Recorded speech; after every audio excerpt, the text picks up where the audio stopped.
This industrial scale poaching wiped out about 10,000 of those, with very well organized armed gangs that came through largely from Tanzania.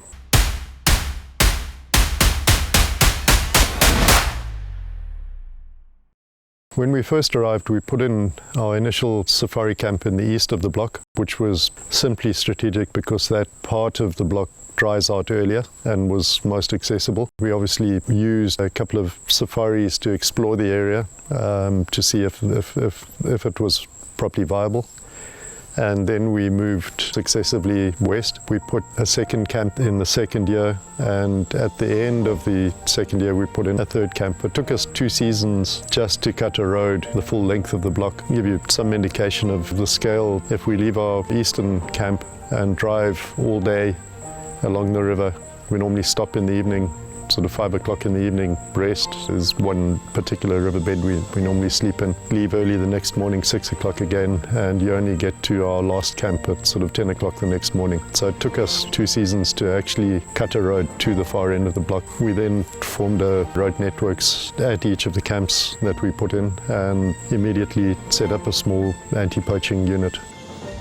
This is one of our scout posts. It's been put here to control the traffic that comes through from Cabo Delgado to the Lugenda River. It's one of the main routes between the two provinces, and one that we've historically had quite a lot of poaching on. So this is quite an important little post here.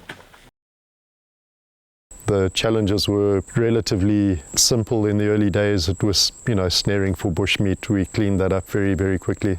All of these populations have done remarkably well. Some are, I would estimate, at sort of 5-fold what they were when we began. Buffalo and zebra and hartebeest and so on have done incredibly well. The lions have, certainly in this block, have recovered very nicely.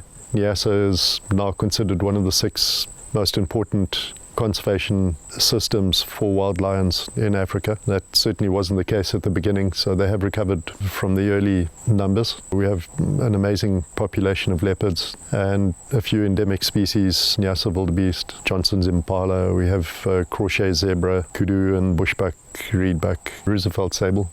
If I remember correctly, there were probably about 800 hippo along the river. That population has done very, very well over the years, and we're now seeing big pods of hippo all the way down the length of the river. The crocodiles as well are recovering nicely. We see that from the early days when you'd put a bait in the river and you'd have a good number of crocs coming in, but a lot of them were little guys. Now you have a good number of proper adult crocodiles coming in, and certainly in the areas away from where the villages are, which is the majority of the river, there seems to be a good recruitment of young crocodiles as well. Sadly, we had a huge poaching crisis from about 2011 through until the beginning of 2018. We estimate that we had about 13,500 elephant in the reserve. This industrial scale poaching wiped out about 10,000 of those, with very well organized armed gangs that came through largely from Tanzania, using some of the local hunters here, but even with people from as far afield as Somalia, Zambia, Burundi. We kind of skidded to a cliff edge with about 3,500 elephant remaining. So we had about 6 really hectic and very sad years until we were able to bring that under control again.